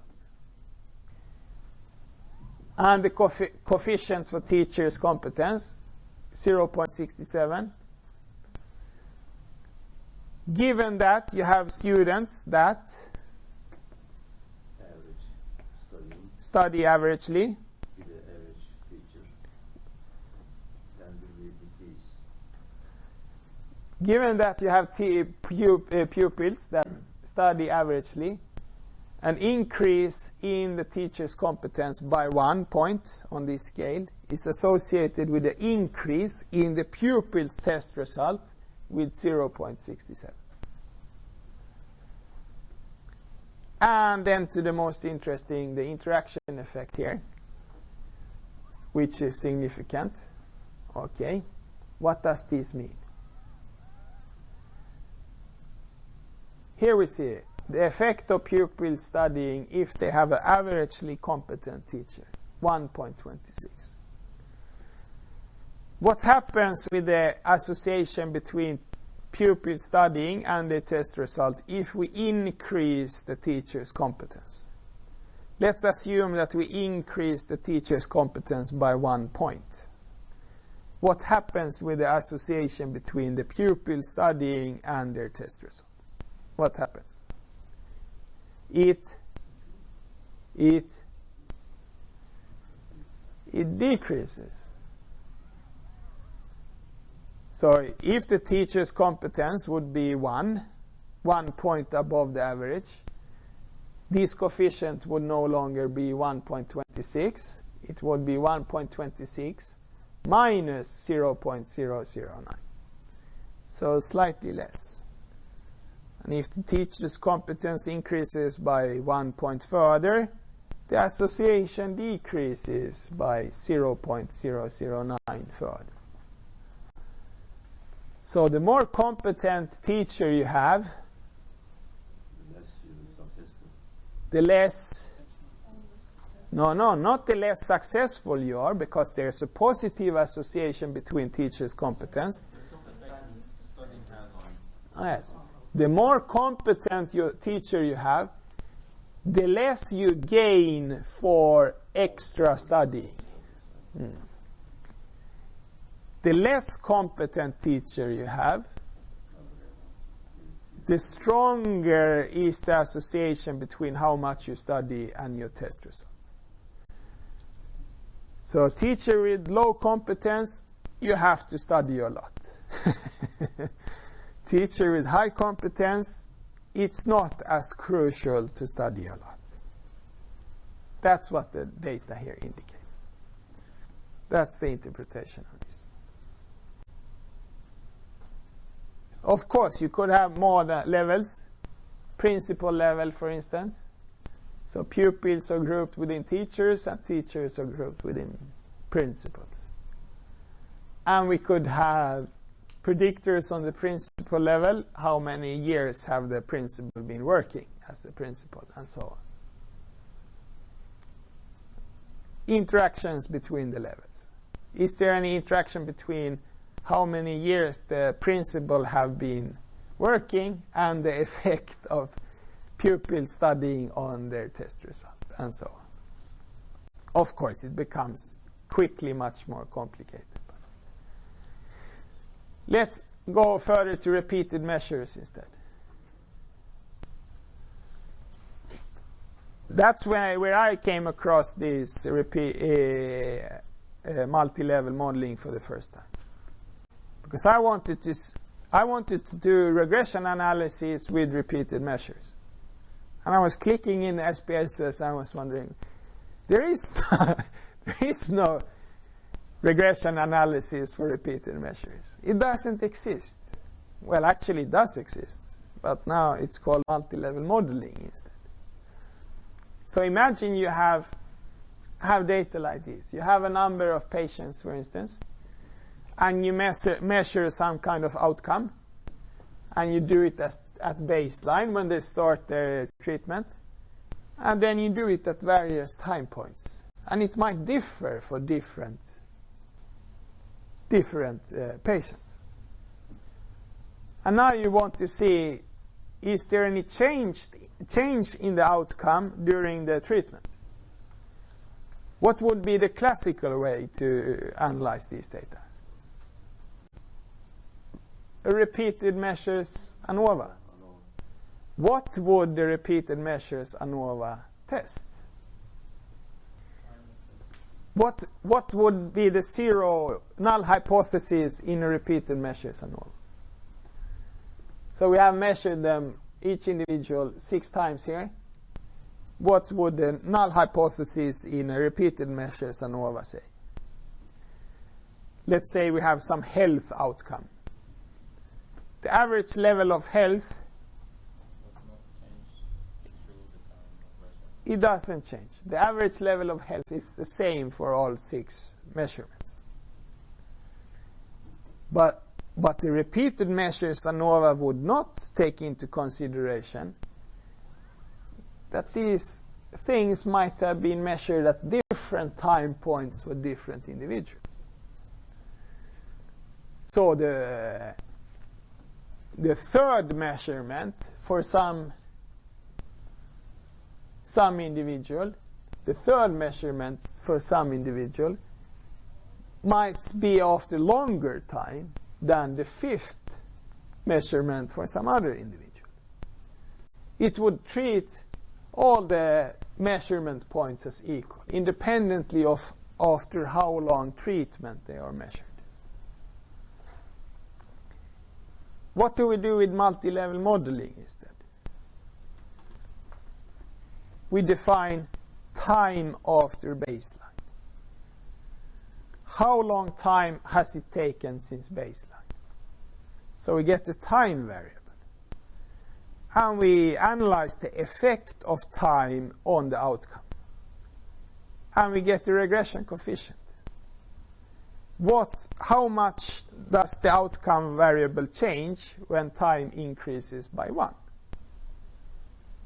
And we can take into consideration that time of measurement might be different.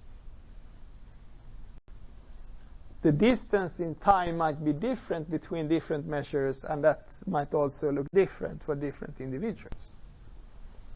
No problem. Because we define that in our dataset. So, for instance, let's say we have a number of patients here. So we measure the degree of depression at 4 time points each. And that doesn't have to be the same for all individuals. You might measure some patients on 3 occasions, some other on 5, 6, and so on. No problem. You just include the data in your data set here. Because what we have here is we have something called long format on the data instead of the traditional wide format. Instead of having the different measures of depression as different columns, we have all the measures of the outcome variable in one column, and instead we give each measurement one row. So here, for instance, this is 4 rows for the same person. Patient number 1. That is the depression for patient number 1 on the first occasion, second occasion, third, and fourth. And then the same thing for the second patient. So each individual gets several lines, 1 for each measurement. And in this example, they all have 4 lines, 4 rows, but it could differ between different individuals. No problem. Okay, so data is organized vertically. And one big advantage of this, what happens in ordinary ANOVA, where in this case depression would be in different columns, 1 for each measurement. What happens if one person has a missing value? We have measured this person on 3 occasions, but the 4th value is missing. What happens in SPSS default? It takes this person away completely. No data from this person is used in the analysis. You have to have all 4 measures in order to be included in the analysis. What happens here if a person has 1 missing on the 4 measures? Well, that goes away, but the 3 other measures are used in the analysis. So, of course, you can change that in the Anova table also, but here you lose less data. We use the data we have, and therefore we have more power in this analysis also. And the time points, this is time after baseline, so every person has a 0 on their first measurement, but then the time can vary here. So let's say this is months. So patient number 1, the second measurement is 1.15 months after baseline, the second 4.5, and then 11.5. It's slightly different for the different individuals. Not a problem, as long as you have the information. So, but now you might wonder, what is the multi-level of this data? Do we have levels here? What is level 1? No, it's not. First measurement. Yes, or measurement. Yeah. Measurement is the first level, level 1. Subject is level 2. So we have measurements grouped within subjects. Subject level 2, measurement level 1. Depression, our outcome variable, is, as always, level 1. The value can vary within individual, within subject. Do we have some predictors here, possible predictors on level 1? Is gender level 1? It could be, but that would be quite radical. No, gender is level 2. It can vary between subjects, but not within subjects, not in this experiment. So it's level 2, it's on the individual level. So also treatment, time after baseline, serotonin level. Serotonin level could be a predictor on level 1, because it can vary within individual. Time after baseline, which level? Level 1.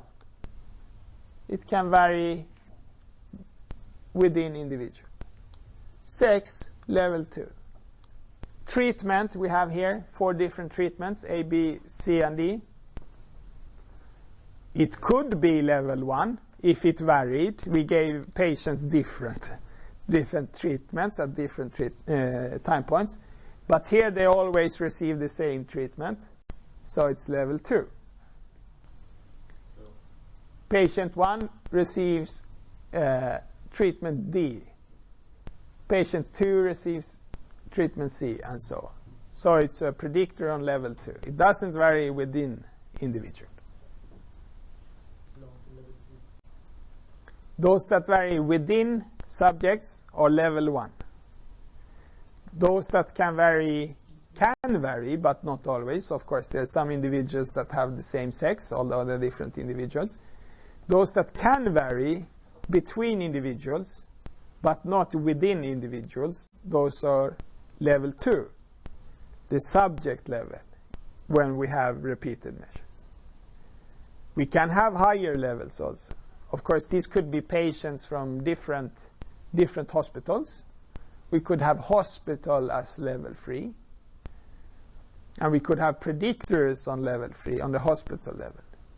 In that case, they could vary, not within subjects, and they would also be the same if the subjects were from the same hospital. So in that case, it would be level 3. But now we have only 2 levels. Of course, we could see it as 3 levels also, as you made the point before. if we wanted to, we could see it as we have measurements grouped within patients and patients grouped within treatment groups. So treatment could be used as a categorization on level 3. But we won't do that. Instead, we'll use it as a predictor on level 2, because we want to see the effect of treatment. I don't start from the beginning. We start right off with we're predicting depression, and we have a grand mean, an intercept. We have a coefficient of time, the effect of time on the level of depression, and we let both intercept and time vary between individuals. So five parameters calculated here. And we get parameters like this. Intercept 77. What is that?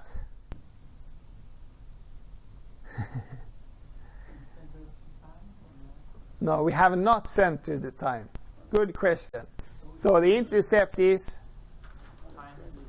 at time 0. The average level of, oh no, I can't say that, average level. It doesn't have to be. The predicted level of depression at baseline. The predicted value at baseline doesn't have to be exactly the same as the average value at baseline. It's a predicted value at baseline, 77, degree of depression. And we have a coefficient for time here that is significant, minus 1.1. So what happens with depression? It decreases by 1.1 point per month. Let's say time is in months.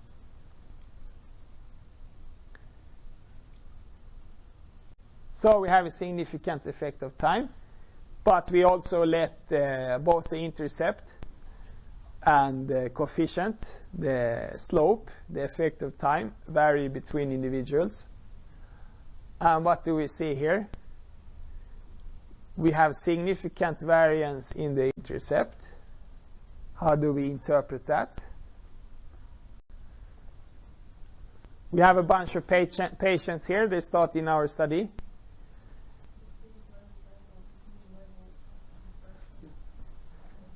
The level of depression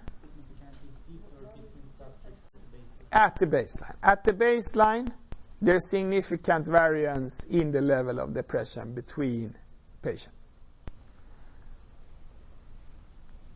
And we see we have significant variance in the slope, in the effect of time. What does it mean? We saw in the previous slide we have a decrease, a general decrease in level of depression over time. But this tells us that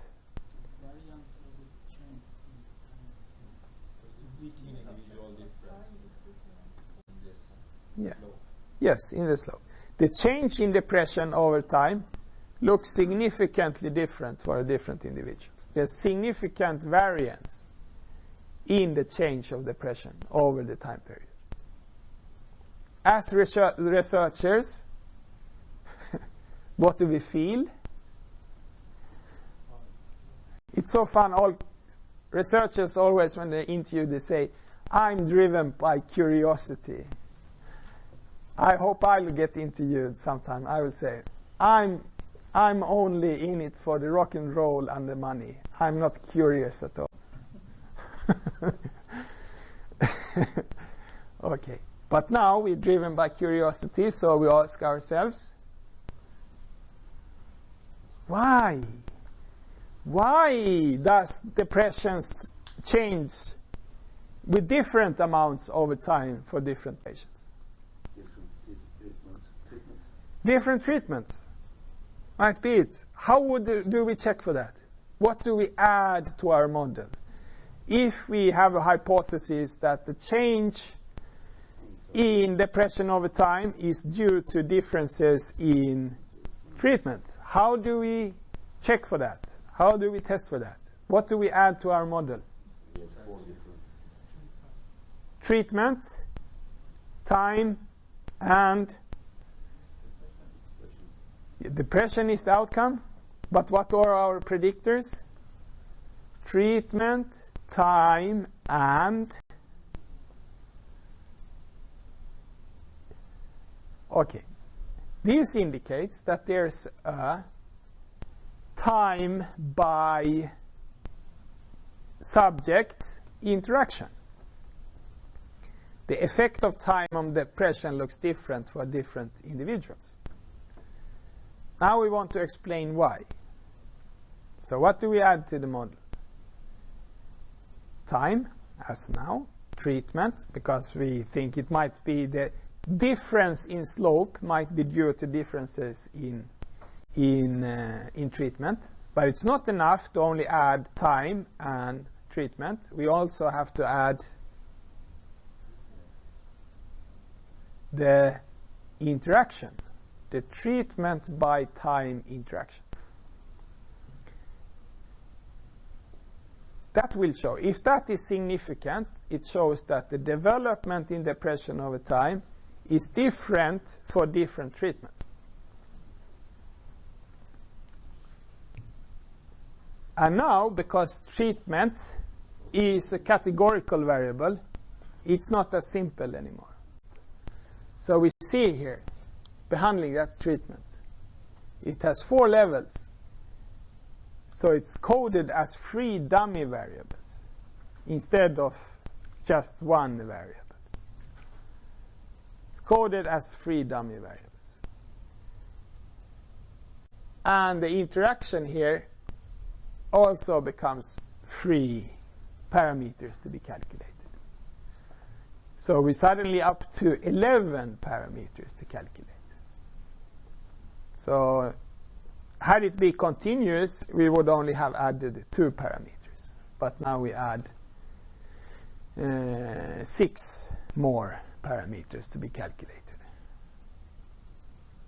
So we lose 6 degrees of freedom, but we gain 61 in decrease of -2 log likelihood, and that's a significant decrease. The interaction is significant. What does that mean? We saw before this is an effect of time on depression, but now we see we have an interaction. Therefore, the effect of time on depression depends on what treatment you receive. Okay, let's have a look at our parameter values. And I know it's a bit frightening. This is how it looks like when we have categorical predictors and we have dummy variables. The default in SPSS is that the last category is used as the reference category. So in this case, we have 4 treatment groups. The last one, the 4th one, is treatment D. So treatment D is our reference category.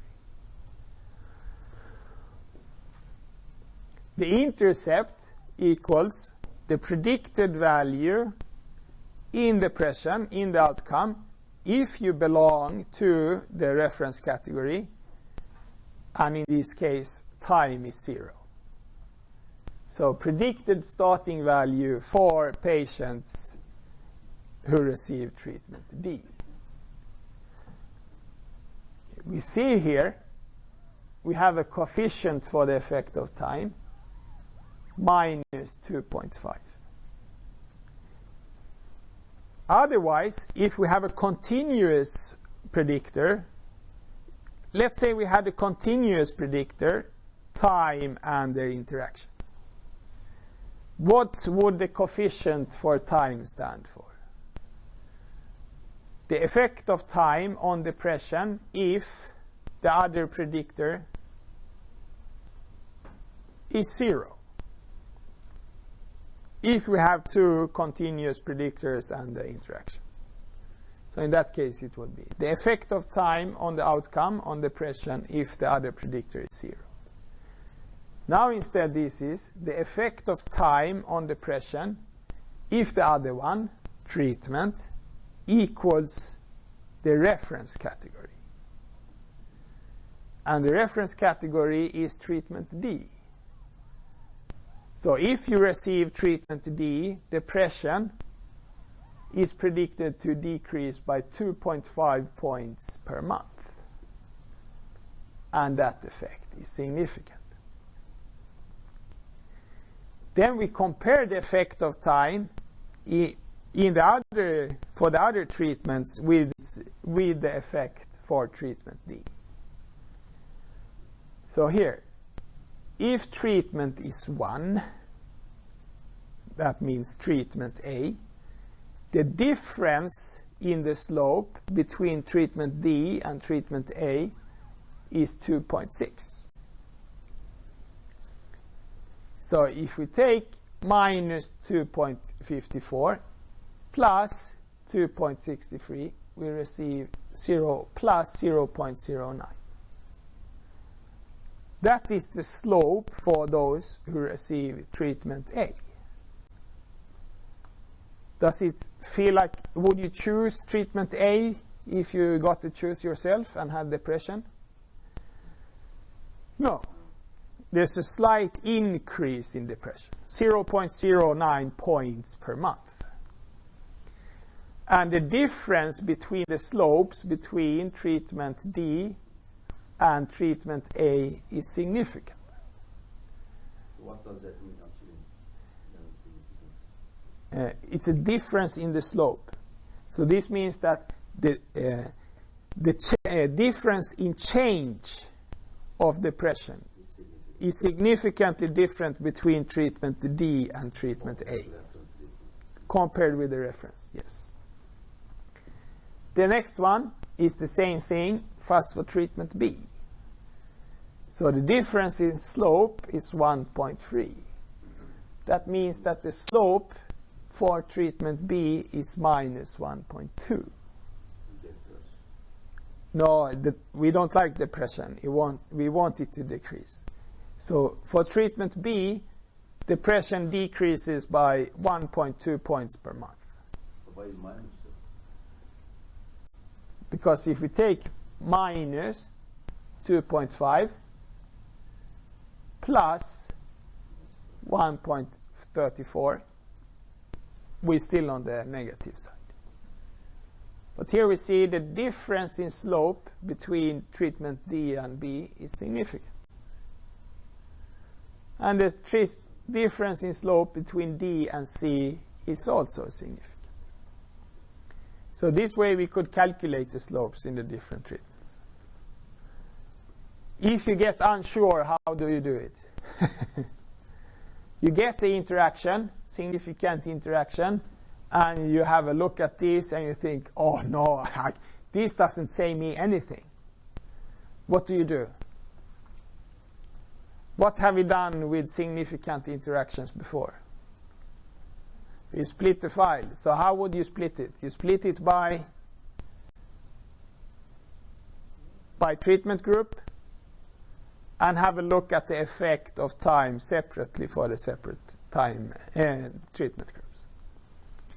And they would probably not be exactly those, but you would get those values. This one for treatment B and those one for the other treatments. And we can see it in a figure like this. Treatment D, the steepest decrease in depression over time. Treatment A, nothing happens. Treatment B and C in the middle. Strange data, admittedly. It was because I wanted to create a significant freeway interaction. That's why. Let's ignore that. There's a sex, treatment, time, significant freeway interaction in the data here. Their slope is always compared with D. So what we get here is a comparison with D. This is the difference from D. But we see here minus 1.2, minus 0.8. They're pretty close. So the difference between those two are probably not significant. Both are significantly different from the slope for D, but they're probably not significantly different from each other. In contrast, we want to see how the different contrast we need because we want to see between which measurement points does there happen something significant.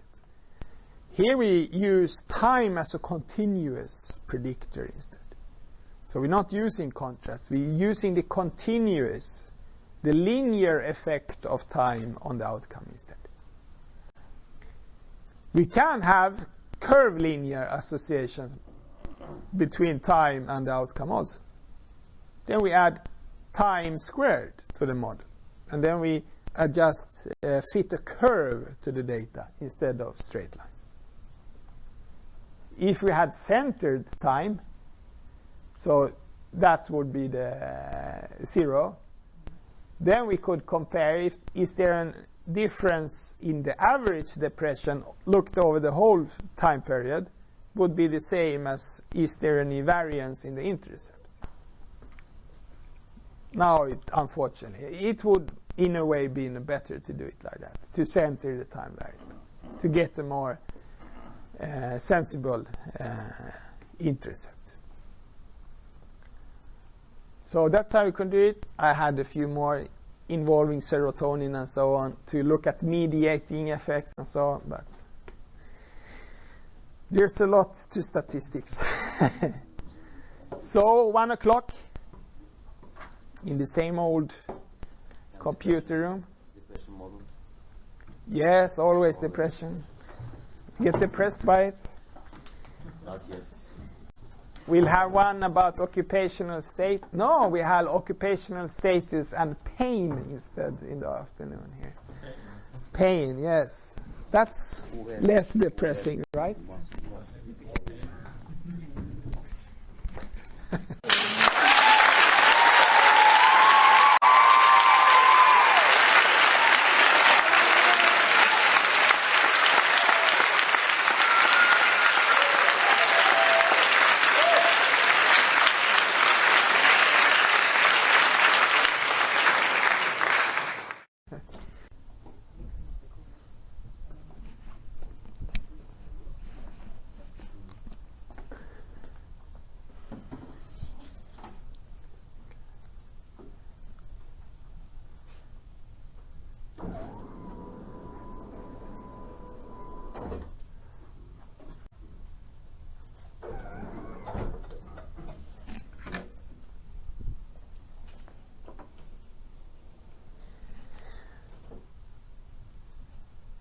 Good morning.